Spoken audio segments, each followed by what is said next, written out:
Mukunda jewellers మొట్టమొదటి factory outlet లో long హారాల పండుగ. ఈ ఆఫర్ నవంబర్ 8 నుండి 16 వరకు.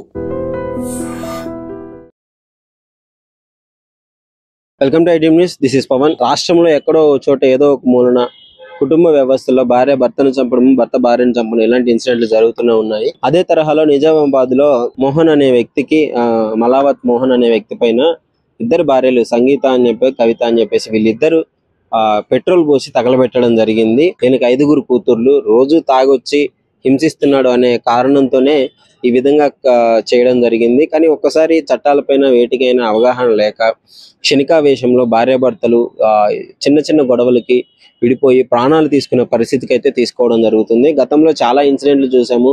అక్రమ సంబంధాలు పెట్టుకొని ఎంతో మంది భర్తలు బలైపోయారు, ఎంతో మంది భార్యలు బలైపోయారు. ఈ తరహాలోనే ఈ కేసు కొత్తగా వెలుగులోకి వచ్చింది. సో ఈ ఇన్సిడెంట్ పైన అసలు పబ్లిక్ ఏమనుకుంటున్నారో ఒకసారి అడిగి తెలుసుకుందాము. నిజామాబాద్ లో ఇద్దరు భార్య అక్క చెల్లెళ్ళు పెట్రోల్ పోసి తగలబెట్టారు భర్తని. ఇది ఇంటి నుంచి కంటిన్యూ అవుతుంది కదా, దాని గురించి ఏమంటారు? వీళ్ళు మళ్ళీ మొదలు పెట్టారా మర్డర్లు చేయడం?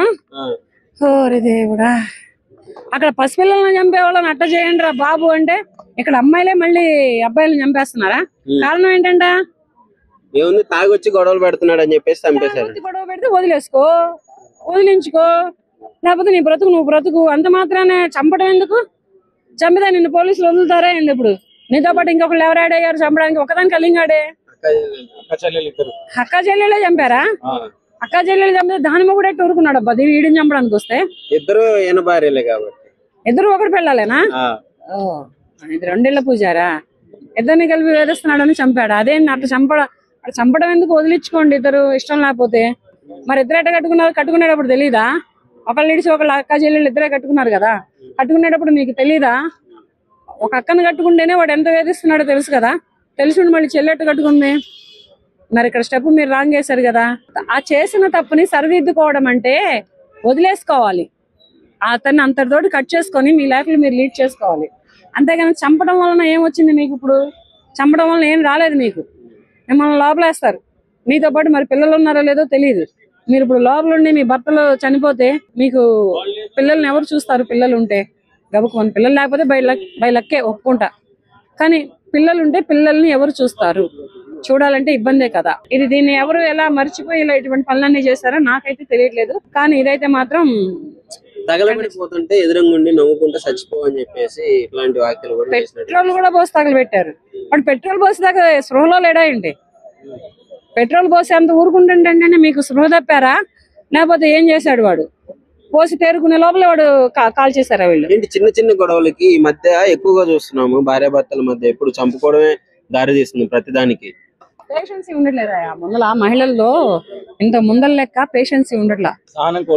సహనాన్ని కోల్పోతున్నారు, ఓర్పు కోల్పోతున్నారు, ఆలోచన కోల్పోతున్నారు, మమకారాన్ని కోల్పోతున్నారు, ప్రేమను కోల్పోతున్నారు. ఇవన్నీ కోల్పోయి ఏంటంటే ఒక్కసారిగా మృగాలయ్యి మగాళ్ళ మీద అలా పడి చంపి ఇది చేస్తున్నారు. దయచేసి అబ్బాయిలైనా అమ్మాయిలైనా మీకు ఇష్టం లేని వైఫ్ అండ్ హస్బెండ్ రిలేషన్ అయినా, ఇల్లీగల్ కాంటాక్ట్స్ అయినా, ఏవైనా కానీ మీకు ఇష్టం లేకపోతే తప్పుకోండి, వదిలి చేసుకోండి, డైవర్స్ తీసుకోండి. అంతేగాని ఇలా చంపొద్దు. చంపితే ఎవరు ఊరుకుంటారు? మిమ్మల్ని చట్టాలు ఊరుకుంటాయా? న్యాయాలు వదిలేస్తాయా? వదిలే కదా. అదే ఇప్పుడు అమ్మాయిలని అలా చిన్న చిన్న పిల్లల్ని అలా రేపులు చంపేసిన అబ్బాయిలని నేను కాళ్ళు చేయి తీయమని స్టేట్మెంట్ ఇస్తున్నా. కాళ్ళు చేయి తీసేయండి అన్నా. మరి మీకు కూడా అలాగే ఇవ్వాలిగా.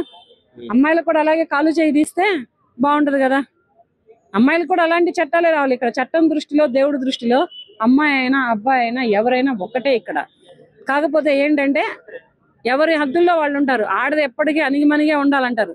కానీ ఆడదాని సహనం ఇప్పుడు ఉండట్లేదు, ఓపిక ఉండట్లేదు, సహనం ఉండట్లేదు, ఏమీ ఉండట్లేదు. ఉండకనే ఇటువంటి అఘాయిత్యాలకి, ఇటువంటి అత్యాచారాలకి అలవాటు పడుతున్నారు మహిళలు. కొత్తగా పెళ్లి చేసుకోవాలన్న యువత కూడా చాలా భయపడుతున్నారు పెళ్లి చేసుకోవాలంటే. నేను ఎప్పుడో వద్దని చెప్పాను. మీరు గతంలో దీనిపైన మీరు వాక్యానుసారం మీరు చేశారు. మళ్ళీ ఇప్పుడు అమ్మాయిలు కానీ అబ్బాయిలు కానీ ఏం చెప్పాలనుకుంటున్నారు? ఇలాంటివి జరుగుతున్నాయి కదా. అమ్మాయిలు అయితే ఇప్పటికే కాదు ఎప్పటికీ కూడా ఇప్పుడున్న జనరేషన్ లో చాలా దారుణంగా ఉన్నారు.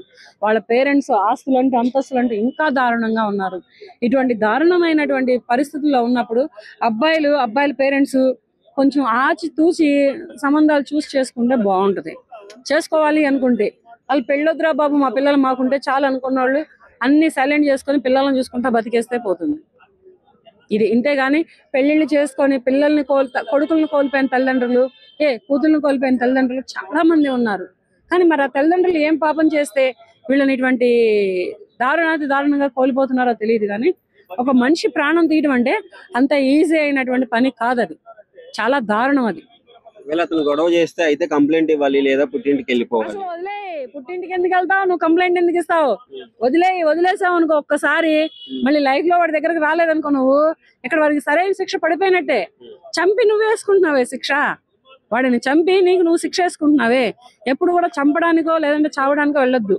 ఏ అమ్మాయి అయినా అబ్బాయి అయినా, లవ్ ఫెయిల్యూర్ అయినా లైఫ్ ఫెయిల్ అయినా ఏదైనా కానీ చంపేదాకా వెళ్ళొద్దు, చావేదాకా చచ్చేదాకా వెళ్ళొద్దు. వదిలేసుకొని సింగిల్ గా ఎవరి లైఫ్ వాళ్ళు లీడ్ చేసుకుంటే అప్పుడు నువ్వు ఎందుకు వదిలేసావో, నిన్ను ఎందుకు కోల్పోయారో అవతల వ్యక్తులకు అర్థమవుతుంది. అలా వాళ్ళు రియలైజ్ అవ్వాలి. కానీ మీరు ఇదేంటంటే చంపడాలు ఏంది, మర్డర్లు చేయడాలు ఏంది, ఇవేంది? సరే, నేను ఇప్పుడు అమ్మాయిలని ఇటువంటి దారుణాలు చేస్తే ఎలా కాలు చేయి తీయమని చెప్తున్నాను, అదే పోలీసులకి, అదే గవర్నమెంట్ కి, అదే న్యాయస్థానాలకు కూడా అబ్బాయిలని మర్డర్లు చేస్తున్న అమ్మాయిలకు కూడా సేమ్ కాళ్ళు చేతులు తీసేసి రోడ్డు మీద లేండి. ఇటువంటి శిక్షలు వేస్తేనే ఇక మీద రాబోయే కాలంలో ఇటువంటి అఘాయిత్యాలు అత్యాచారాలు ఆగుతాయి. కానీ లేకపోతే ఇవి కాపడం పోలీసుల వల్ల కాదు కదా, ఏ పిఎం వల్ల కాదు, ఏ సీఎం వల్ల కూడా కాదు. నమస్తే అండి. నమస్కారం అండి. నిజామాబాద్ లో జరిగిన ఇన్సిడెంట్ చాలా రోజుల తర్వాత మళ్ళీ భార్యలు తమ కట్టుకున్న భర్తని పెట్రోల్ బస్ తగలబెట్టారు, ఇద్దరు అక్క చెల్లెలు. ఎంత దారుణమైన విషయం, ఏమంటారు దీని గురించి? ఇప్పుడు ఆడవాళ్ళది రాజ్యం నడుస్తుంది అనిపిస్తుంది. ఎందుకంటే నిజంగా మేము చాలా పల్లెటూరు నుంచి వచ్చిన వాళ్ళమి. నా వయసు కూడా 50 సంవత్సరాలు. పూర్వం ఉన్నటువంటి కట్టుబాట్లు, బంధాలు, మర్యాదలు, ఎథిక్స్ ఏవో 100 రకాలు ఉంటాయి కదా, అవన్నీ కోల్పోయారు సార్, వెళ్ళిపోయాయి అవన్నీ. ఇప్పుడు ఏం లేదు. తాత్కాలికంగా మనం ఎలా బ్రతుకుతున్నాం, ఏం చేస్తున్నాం ఆలోచిస్తే వేళ ఆడదాందే పై చేయగా ఎక్కువగా కనపడుతుంది. ఇంత క్రూయల్ గా ఎలా ఉంటారు? పెట్రోల్ పోసి తగలబెట్టి చచ్చిపోతుంటే చూస్తూ అక్కడే ఉండి ఎందుకు ఇలా? మనస్తత్వాలు అలా మారిపోయి. ఇప్పుడు ఒకప్పుడు వ్యక్తిత్వం ఉండేది, భయం ఉండేది, జాగ్రత్తగా ఉండాలా. సమాజంలో ఎలాంటి తప్పు చేసినా సమాజం హర్షించదు, మనల్ని ఏదో రకంగా కొంచెం తక్కువ చేసి చూస్తుంది. కాబట్టి మనం లైఫ్ లో జీవించేటప్పుడు జాగ్రత్తగా ఉండాలా అనే ధోరణిలో ఉండేవారు. ఇప్పుడున్న పరిస్థితిలో ఒకరినైనా, ఇద్దరినైనా, ముగ్గురినైనా మెయింటైన్ చేసుకోవచ్చు. ప్రభుత్వాలు కూడా, గవర్నమెంట్ కూడా వెసులుబాటు కల్పించింది. మన ఇష్టం ప్రకారంగా మనం బ్రతకొచ్చు, మన ఇష్టం ప్రకారంగా మనం చేసుకోవచ్చు అనుకున్న తరుణంలో ఈ అక్రమ సంబంధాలు ఎక్కువైపోయి కొన్ని విపరీత దూరాలకు వెళ్ళిపోయి ఒకరినొకరు చంపుకునేదాకా వెళ్ళిపోయింది. ఇక్కడ ఏమైందంటే తాగొచ్చి రోజు కొడుతున్నాడు, హింసిస్తున్నాడు అనే క్రమంలో చంపినారని అంటున్నారు. ఇష్టం లేకపోతే వెళ్ళిపోవాలి, లేదంటే కంప్లైంట్ ఇవ్వాలి అని చెప్పేసి నెటిజన్స్ కామెంట్స్ పెడుతున్నారు. మరి వాస్తవంగా అంతే కదా. తెలుగు తక్కువతనంతో వీళ్ళు ఆ ఉద్రేకంలోనో లేకపోతే వాడిని చంపేయాలనే ఆలోచనలోనో చంపేస్తే వీళ్ళ జీవితం కూడా పోయినట్టే కదా. ఈ మధ్య కుర్రవాళ్ళకి కూడా ఒక మెసేజ్ పెట్టాలి. ఏదో వాళ్ళు ఇష్టానుసారంగా గొడవలు పెట్టుకుని కొట్లాటకు వెళ్ళిపోయి ఒకరినొకరిని చంపుకుంటే ఈజీగా వచ్చేస్తాంలా, బయటపడిపోతాంలా అని కొన్ని ఆలోచనలతో చేసి వాళ్ళ జీవితాలు సర్వనాశనం చేసుకుంటున్నారు. అలాగే ఈ మధ్యకాలంలో ఆడవాళ్ళు, లేడీస్ ముఖ్యంగా మగాళ్ళని చంపడం ఎక్కువైపోయింది. ఎందుకంటే ఏం చేస్తారులే, ఏం జరుగుతుందిలే అంటే వీళ్ళు ఇంకా జైళ్లు చూడక, శిక్షలు ఎలా ఉంటాయి అనుభవించక, ఆడవాళ్ళు తెలుగుదొక్కుతంతో చేస్తున్నటువంటి ఇలాంటి కార్యక్రమాలు జీవితంలో వాళ్ళ జీవితాలు సర్వనాశనం అయిపోతాయని తెలుసుకోక ఇష్టానుసారంగా ప్రవర్తన చేస్తున్నారు. తప్పనిసరిగా కొన్ని పాటించకపోతే వాళ్ళ జీవితం కూడా బలైపోయినట్టే. ప్రియుడి మోజుతో భర్తను చంపడం, ఇలాంటి కార్యక్రమాలు చాలా జరుగుతున్నాయి. బయట కూడా చాలా ఇన్సిడెంట్లు చూస్తున్నాం మనము. ఎలాంటి శిక్షలు ఉంటాయి, ఎంత కఠినంగా ఉంటాయి అని చెప్పేసి అంత అవేర్నెస్ తీసుకొస్తున్నా గానీ వీళ్ళలో మాత్రం మార్పు రావట్లేదు. అవివేకం అండి, తెలుగు తక్కువతనం, అవివేకం. ఏం చేస్తారులే, అందరూ మనం చంపేసి ఏదన్నా పట్టుకున్నా సరే జైలుకి వెళ్ళి వచ్చేస్తాను అనుకుంటున్నారు. తర్వాత జరిగే పరిణామం తెలియదు వాళ్ళకి. జీవితాంతం జైల్లో ఉన్నప్పుడు ఇదిరా నా జీవితం మొత్తం నాశనం చేసుకున్నానని బోరు నేర్చినా ఎవడో కాపాడేవాడు లేదు కదా, అప్పుడు కాపాడేవాడు ఉండదు.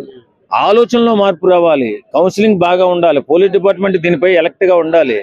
ఆడవారిని కూడా ఎక్కడన్నా చిన్న చిన్న సమస్యలతో కేసుల్లోకి వస్తే పెద్దవాళ్ళు కౌన్సిలింగ్ చేసి వాళ్ళకు ఒక దారి చూపించే పద్ధతి తీసుకోవాలి పోలీస్ డిపార్ట్మెంట్. ముఖ్యంగా ఇలాంటి కేసుల పట్ల పోలీస్ డిపార్ట్మెంట్ అప్రమత్తంగా ఉండి వారిని చైతన్యం చేయకపోతే ఇలా మర్డర్లు జరుగుతూనే ఉంటాయి.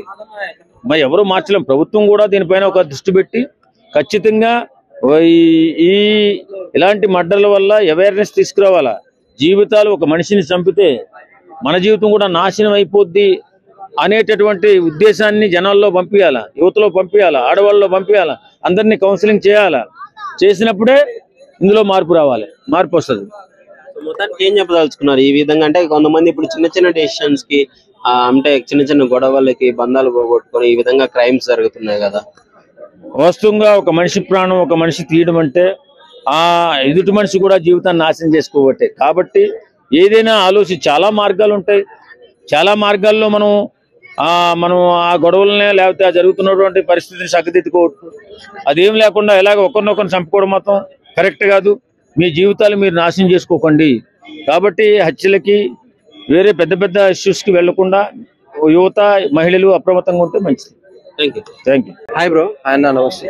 నిజామాబాద్ లో ఒక దారుణమైన సంఘటన చోటు చేసుకుని ఇద్దరు భార్యలు కలిసి కట్టుకున్న భర్తని అతి కిరాతకంగా చంపేసినారు. కలియుగంలో బతుకుతున్న బతుక అయిపోయింది అన్న. నిజంగా ఎల్రీగా కలియుగం వచ్చినట్లుంది. అంటే ఎవరికి భయం లేదు. మేమేమి ఏం చేసినా గిట ఇటు ప్రజల్లో భయం లేదు, అటు రాజకీయ నాయకుల్లో భయం లేదు. అంటే ఏం చేసినా నడుస్తుందిలే, ఇక్కడ ఏం చేసినా నడుస్తుందిలే, ఏదైనా సరే. ఏమైతుంది మధ్యకాలంలో ఏం లేదు మనం అంటే కొంచెం ఇబ్బంది జరిగింది. తర్వాత మళ్ళీ చాలా రోజుల తర్వాత ఈ విధమైన సంఘటనలు మళ్ళీ వింటున్నాం. ఇంత క్రూరంగా పెట్రోల్ పోసి తగలబెట్టినారు అని చెప్పేసి. గతంలో ఇటువంటి ఎన్నో అయినాయి, ఎన్నో జరిగినాయి, ఎన్నో అవుతున్నాయి. ఏందంటే భయం లేనిది. ఎందుకంటారు చట్టాల మీద ఎందుకు అవగాహన లేదు, ఎందుకు భయం పడట్లేదు అంటారు? అవగాహన లేనిదే కదా చేసేది. ఏమైతుంది మా అంటే చంపేసిన మా అంటే ఓ 10 సంవత్సరాలు జైలు శిక్ష, 20 సంవత్సరాలు జైలు శిక్ష, మళ్ళీ బయటికి వస్తాం కదా. కఠినంగా లేకపోవడమే దీనికి కారణం అంటారు కదా. ఇప్పుడు ఒక ఆత్మహత్య చేసినంటే ఒకడు ఎన్కౌంటర్ చేసి పడేయాలి ఆడనే, లేకపోతే ఉరి తీయాలన్నా. అది ప్రభుత్వం చేయాల్సిన పని. వదిలేసి జైల్లో పెట్టి వాడికి అన్నం పెట్టడం ఏందన్నా నాకు అర్థం కాదు. ఉరి తీయాలి, లేదంటే ఎన్కౌంటర్ చేసి పడదేంగాలి. అప్పుడే ఏదో ఎవరినో చంపేసిండు లేదంటే మర్డర్ చేసిండు అటువంటి వాళ్ళని అప్పుడే ఎన్కౌంటర్ చేసి పడేయాలి కదా. అప్పుడు అంటే కదా ప్రజల్లో భయం కలుగుతుంది, ఇటువంటి చేసే దుర్మార్గులు గిట్ట ఆగుతాయి.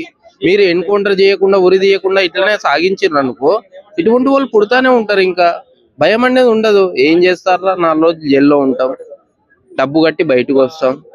డబ్బు అహంకారంతో కావచ్చు అట్లా గిట్ట బయటకు వస్తారు ఎంతో మంది. అందు గురించి ఎన్నుకుంటారు. శిక్షలు అనేవి కఠినంగా ఉండాలి, ఎదుటోడికి భయం కలిగియాలి. ఆ శిక్ష ఏ విధంగా ఉంటుందో భయం కలిగియాలి. నువ్వు అని తీసుకెళ్లి 10 సంవత్సరాలు జైల్లో పెట్టినాము, చెప్పకూడి ఇచ్చినాము, ఇంకా వాడికి కోపం అనేది ఇంకా ముదిరిపోతుంది. ఎక్కువ కోపం ఇంకా రగిలిపోతుంది. మహిళలు ఈ విధంగా ఉన్నారు కదా మరి అన్న. మహిళలే అని చెప్పట్లేదు అన్న. ఇటు ఓన్లీ మహిళలే ఉన్నారు, ఇటు అబ్బాయిలు ఏం లేరు అనుకోలేదు. అబ్బాయిలు గిట్ట ఉన్నారు, మహిళలు గిట్ట ఉన్నారు, అందరు ఉన్నారు. ఇటువంటి దుర్మార్గం జరిగినప్పుడు ఎన్కౌంటర్ చేయాలి. ఇప్పుడు శిక్షలు అనేవి కఠినంగా ఉండాలన్నా.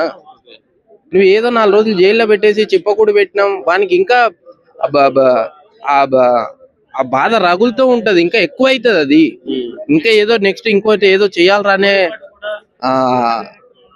ఆ ధైర్యం ఇంకా ఎక్కువ వచ్చేస్తుంది వారికి. అప్పుడు ఎన్కౌంటర్ చేయి, ఉరిది. నీ శిక్షలు అనేటివి పోలీస్ డిపార్ట్మెంట్ కానీ లేకపోతే కోర్టు వారు కానీ శిక్షలు అనేవి ఎటువంటివి ఉండాలంటే కఠినంగా ఉండాలి. అది ఎవరికైనా ఒక న్యాయం ఉండాలి. ఇప్పటికైతే శిక్షలు కఠినంగా ఉంటే ఎలాంటి జరిగే క్రైమ్స్ ఆగుతాయి అంటారు. 100%. Thank you. నిజామాబాద్ లో ఒక ఇన్సిడెంట్ జరిగింది. భర్తని పెట్రోల్ పోసి తగలబెట్టిన భార్యలు.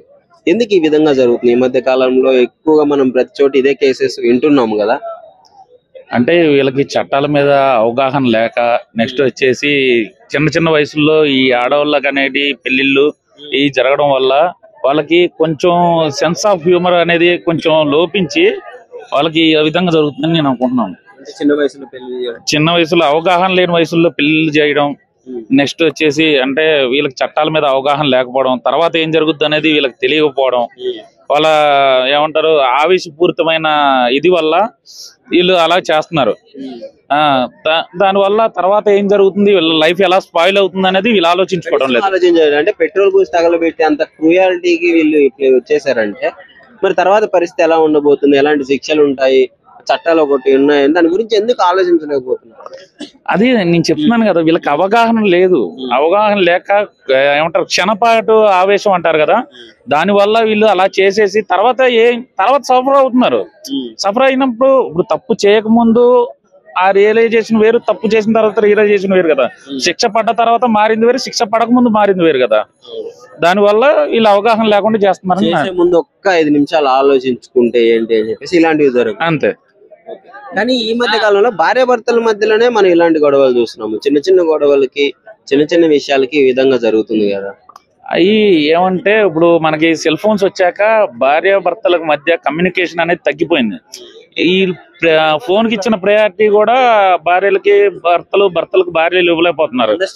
అండర్స్టాండింగ్ లెవెల్ బాగుంటే దాన్ని బట్టి వీళ్ళు ఒక్క నిమిషం జస్ట్ చేసే ముందు ఒక్క 5 నిమిషాలు ఆలోచించుకుంటే వాళ్ళకి ఏంటి అనేది అర్థమైపోద్ది. అది అవగాహన లేకుండా చేయడమే కదా. సో ఇలాంటి వాళ్ళకి శిక్షలు ఎలా ఉంటే మళ్ళీ ఫ్యూచర్ లో మారే ఛాన్స్ ఉంటాయి? ఇలాంటి వాళ్ళకి శిక్షలు అంటే అది క్రైమ్ ను బట్టి అది చట్టాలు చూసుకుంటాయి. ఇప్పుడు సివిల్ క్రైమ్ కి ఒకరు కంపల్సరీ కఠినంగా చేస్తేనే బాగుంటది. ఎందుకంటే ఇప్పుడు ఒక మనిషి చంపేయాలంటే అది చాలా క్రూయాలిటీ. అది ఆ క్రూయాలిటీ అనేది ఇదవ్వాలంటే కంపల్సరీగా చట్టాలు అనేవి బలంగా రావాలి, పోలీస్ వ్యవస్థ అనేది స్ట్రాంగ్ కావాలి. నెక్స్ట్ వచ్చేసి భార్యాభర్తల మధ్య కూడా అండర్స్టాండింగ్ అనేది కరెక్ట్ గా ఉండాలి. ఒక భర్తకి భార్య కేటాయించే టైం ఉండాలి, భార్యకి భర్త కేటాయించే టైం ఉండాలి. కంపల్సరీ ఇది ఉన్న చట్టాల పట్ల అవగాహన కల్పించి ఇది అనేది చేయాలి. Thank you. Hi bro. Nizamabad లో ఒక ఇన్సిడెంట్ జరిగింది. భర్తను పెట్రోల్ పోసి తగలబెట్టారు ఇద్దరు అక్క చెల్లెళ్ళు. అసలు సమాజం ఎక్కడ పోతుందండి? భార్యలను భర్తలు చంపడం, భర్తలను భార్యలు చంపడం అసలు మరీ ఘోరం అయిపోయింది అసలు రాష్ట్రంలో. అంటే ప్రభుత్వం అంటే అసలు భయం లేకుండా పోయింది. ఎవరు యూడు అసలు చంపుకోవడాలు, మనిషి ప్రాణం అంటే అసలు మనిషి ప్రాణానికి విలువ లేకుండా పోయింది. అంటే ఇంత దారుణమైనటువంటి మరి గవర్నమెంట్స్ అసలు ఎందుకు అది ఆడవాళ్ళకి కానీ మగవాళ్ళకి కానీ శిక్షలు అనేది మేము ఇట్లా వీళ్ళు చంపినందుకు ఇట్లా శిక్షలు వేస్తున్నామని చెప్పాలి. ఏందండి ఇప్పుడు ఒక మనిషి చనిపోవడం వల్ల వాళ్ళ కుటుంబ పరిస్థితులు ఏ విధంగా ఉంటాయి? సరే వాళ్ళకు ఆయన కోసం బతికేటువంటి వాళ్ళ అమ్మ నాన్న, సరే భార్యలు అంటే సరే వాళ్ళు చిరుగు కానీ తల్లిదండ్రులను ఎవరు చూసుకోవాలి? అంటే ఇంత దారుణమైనటువంటి పరిస్థితి కనిపిస్తుంది. ఏదేమైనప్పుడు ఈ అక్రమ సంబంధాలే ఇవి అక్రమ సంబంధాలు. సరిగ్గా డబ్బులు పని ఉంటా ఇష్టానుసారంగా తిరగడం, పని మనకు పెళ్లి అయిందంటే ఎవరైనా కూడా పెళ్లి అయిన వాళ్ళు కంపల్సరీ వాళ్ళకి 2 ఉండాలి, ఒకటి పని, 2 ఫ్యామిలీ అనేది. ఈ పని చేయకుండా ఇష్టానుసారం చేసుకుంటే ఇట్లనే అయితే. ఏదేమైనప్పటికీ కూడా మనము ప్రభుత్వం అనేది కంపల్సరీ ఎవరికైనా కూడా ప్రభుత్వం అనేది ఒక భయం అరే మనం ఇట్లా చేస్తే తప్పు అనేది నిర్ణయం తీసుకురావాలా. అసలు మనిషి అంటే ప్రాణంకి విలువ లేకుండా అయిపోయింది. ఒక్కటండి, ప్రపంచంలో మనిషి ప్రాణంకు ఉన్నటువంటి విలువ ఏది ఉండదు. ఎందుకు రీసెంట్ గా చట్టాల గురించి అంత అవేర్నెస్ తీసుకొస్తున్నా, ఎన్నో ఇన్సిడెంట్లు జరిగింది, మొత్తం ప్రాపర్ గా చెప్తున్నా గానీ ఇట్లా క్షణికావేశంలో భర్తను చంపుకోవడం, తగలబెట్టేయడం పెట్రోల్ పోసి ఇంత దారుణంగా ఎలా అసలు? ఒక్కటండి, ఏదేమైనప్పుడు కూడా చదువు ఎక్కువ అయిన కొద్దీ క్రైమ్ ఎక్కువ అవుతుందండి. చదువు ఎక్కువ కావడం వల్లనే క్రైమ్లు ఎక్కువ అవుతున్నాయి. అసలు వాస్తవానికి నాడు వెనకటి కాలంలో పోలీస్ స్టేషన్ కాడికి పోలీసు వాళ్ళని చూస్తే ఇట్లా ప్రజలందరూ భయపడుతుండే, అబ్బో పోలీస్ స్టేషన్ కాడికి ఏమన్నా తప్పు అయితే కొడతారు కావచ్చు అది అని చెప్పేసి. ఈ చదువు ఎక్కువ అయిపోయిన తర్వాత క్రైమ్స్ ఎక్కువ అయిపోయినాయి. చదువు కదా, అది అతికి చదువు అంటారు దాన్ని. అతికి చదువు కాదండి, నిజం. ఇప్పుడు చదువు ఎక్కువ అయిన తర్వాతనే క్రిమినల్స్ తయారయ్యారు. చదువుకుంటే ప్రాపర్ నాలెడ్జ్ పెరుగుతుంది కదా, ఈ ఇన్సిడెంట్ల గురించి ఇది చేస్తే మనకి శిక్షలు పడతాయని తెలుస్తుంది కదా. తెలుస్తుంది, రైటే. తెలిసిన వాడు తప్పులు చేస్తున్నారండి. తెలియనోడు భయపడతాడు. చట్టం గురించి అని తెలియనోడు భయపడతాడు. ఏమైనా చిన్న పని చేయాలన్నా వాడు ఏమన్నా వేయాలన్నా వాడు తప్పు చేయాలన్నా పోలీసులు వచ్చి కొడతారు, ఆ కోర్టులో జైలు ఉంచుతారు అని చెప్పేసి భయం ఉంటది. కానీ చదువుకున్నానికి ఆ చదువుకు నేను చెప్తున్నది అదే, చదువు ఎక్కువ అయితేనే క్రైమ్స్ ఎక్కువ అవుతున్నాయి. మనం అనుకుంటాం చదువుకోవాలి అందరు గొప్పలు కావాలంటే గొప్పలు అయ్యే విషయంలోనే ఇవన్నీ ఇప్పుడు చేసేటి అన్ని ఇవన్నీ తెలివి ఉన్న వాళ్ళు, నాలెడ్జ్ ఉన్న వాళ్ళు, చదువుకున్న వాళ్ళే చేస్తారు. పాతకాలపు లెవెల్లో ముసలోళ్ళు అట్లా ఎవరైనా క్రైమ్ చేస్తున్నారా? అంటే ఇంత దారుణం. ఏదేమైనప్పటికీ కూడా ఒక భర్తను చంపితే మీకు అమ్మా మీ కుటుంబమే నాశనం అవుతుంది, మీరే భర్తలు లేని వాళ్ళు అవుతారు. మిమ్మల్ని మీకు మన హిందూ సాంప్రదాయం ప్రకారం మీరు బొట్టు లేకుంటే ఎట్లా కలుగుతారు? మిమ్మల్ని ఇక్కడ మంచి చెడు అయితే కూడా విలువరని ఒకటి ఆలోచన చేసుకోవాలి. శుభకార్యాలు అయితే భర్త లేని వాళ్ళని రానిస్తారా మన దగ్గర?